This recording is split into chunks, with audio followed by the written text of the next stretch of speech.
नमस्कार दोस्तों, आज मैं आपको हनुमान जी के अद्भुत तथ्य के बारे में बताने जा रहा हूँ।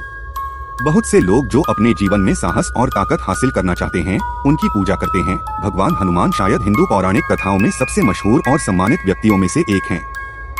और यद्यपि हम में से अधिकांश देवता के जीवन के बारे में काफी कुछ जानते हैं, फिर भी बहुत सी ऐसी चीजें हैं जो हम वास्तव में अपने प्रिय बजरंगबली के बारे में नहीं जानते हैं। अंजना भगवान ब्रह्मा के आकाशीय महल दरबार में एक सुंदर अप्सरा थी, जिसे एक ऋषि ने श्राप दिया था कि जिस क्षण वह प्यार में पड़ जाएगी, उसका चेहरा एक बंदर के रूप में बदल जाएगा। भगवान ब्रह्मा ने उनकी मदद करने के बारे में सोचा और उन्होंने पृथ्वी पर जन्म लिया। बाद में अंजना को वानर राजा केसरी से प्यार हो गया और दोनों ने एक दूसरे से शादी कर ली। भगवान शिव की एक उत्साही भक्त होने के नाते उन्होंने भगवान को प्रसन्न करने के लिए अपनी तपस्या जारी रखी। भगवान शिव प्रभावित हुए और उन्होंने उसे अपना पुत्र बनाने की कामना की ताकि वह ऋषि के श्राप से मुक्त हो जाए। कुछ दिनों बाद राजा दशरथ एक यज्ञ कर रहे थे, जिसके बाद ऋषि ने उन्हें अपनी सभी पत्नियों को खिलाने के लिए खीर दी।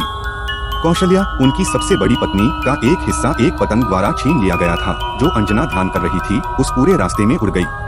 भगवान शिव के संकेत पर भगवान वायु उर्फ पवन ने अंजना के हाथ में खीर रख दी।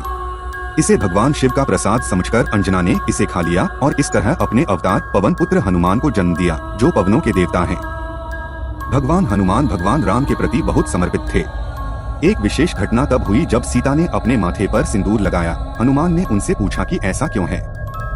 इस पर उसने जवाब दिया कि चूंकि वह भगवान राम की पत्नी और साथी हैं, सिंदूर उनके बिना शर्त प्यार और सम्मान का प्रतीक था।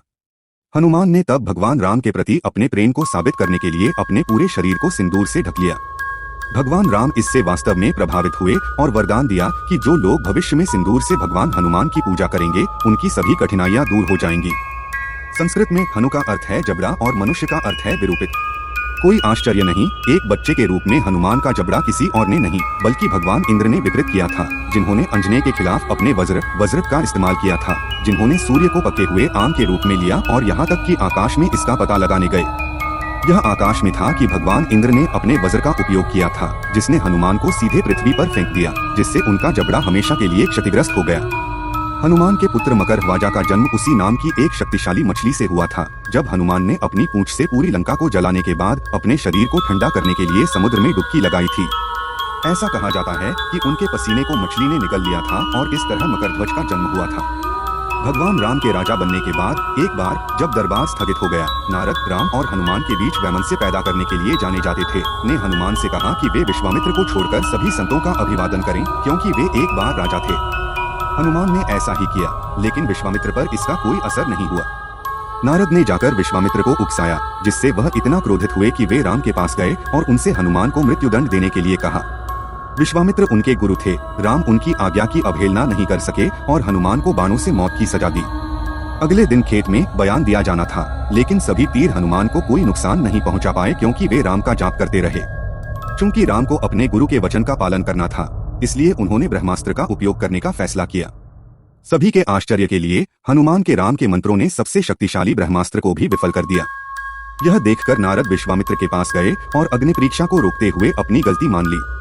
लंका में युद्ध के बाद हनुमान भगवान राम की अपनी श्रद्धा को जारी रखने के लिए हिमालय गए। हनुमान ने अपने नाखूनों से हिमालय की दीवारों पर राम की कहानी का अपना संस्करण उकेरा। जब महर्षि वाल्मीकि रामायण के अपने संस्करण को दिखाने के लिए हनुमान के पास गए, तो उन्होंने दीवारों को देखा और उदास महसूस किया, क्योंकि वाल्मीकि का मानना था कि हनुमान की रामायण श्रेष्ठ थी और रामायण के उनके कठिन रूप से बनाए गए संस्करण पर किसी का ध्यान नहीं जाएगा। यह जानकर हनुमान ने अपना संस्करण त्याग दिया। अचंभित वाल्मीकि ने कहा कि वह हनुमान की महिमा गाने के लिए पुनर्जन्म लेना पसंद करेंगे। भीम वायु पवनों के स्वामी के पुत्र भी थे। एक दिन जब भीम अपनी पत्नी के लिए फूलों की तलाश कर रहे थे, तो उन्होंने देखा कि एक बंदर अपनी पूंछ के साथ रास्ता पार कर सो रहा है। उसने उसे अपनी पूंछ हिलाने के लिए कहा, लेकिन वानर ने ऐसा नहीं किया और भीम को उसे हिलाने को कहा। भीम को अपने बल का बहुत घमंड था, फिर भी वह न तो हिल सकता था और न ही पूंछ उठा सकता था। इसलिए उन्होंने महसूस किया कि यह कोई साधारण बंदर नहीं था, वह कोई और नहीं बल्कि हनुमान थे। भीम के अहंकार को कम करने के लिए उसने वहीं झूठ बोला। जब भगवान राम ने वैकुंठ भगवान विष्णु के स्वर्गीय निवास की यात्रा के लिए अपने सांसारिक अस्तित्व को छोड़ने का फैसला किया, तो वे जानते थे कि हनुमान उन्हें ऐसा नहीं करने देंगे, क्योंकि वे एक महान भक्त थे। इसलिए उन्होंने हनुमान को अपनी अंगूठी खोजने का निर्देश दिया, जो जमीन पर गिरी थी और फिर पाताल लोक में गायब हो गई थी। हनुमान अंगूठी खोजने के कार्य पर गए और आत्माओं के राजा से मिले। उन्होंने उसे बताया कि अंगूठी के गिरने का मतलब है कि भगवान राम के अवतार के अंत का समय आ गया है। जब सीता ने हनुमान को उपहार के रूप में एक सुंदर मोतियों का हार दिया तो उन्होंने विनम्रता से यह कहते हुए मना कर दिया कि वह राम के नाम के बिना कुछ भी स्वीकार नहीं करते हैं। अपनी बात को साबित करने के लिए उत्साही भक्त ने उन दोनों की एक छवि प्रकट करने के लिए अपनी छाती को चीर डाला। इस तरह के दिलचस्प वीडियो देखने के लिए कृपया रॉकी ब्रह्मा यूट्यूब चैनल को सब्सक्राइब करें और बेल आइकन दबाएं। एक बार फिर से धन्यवाद। जय हिंद, जय भारत।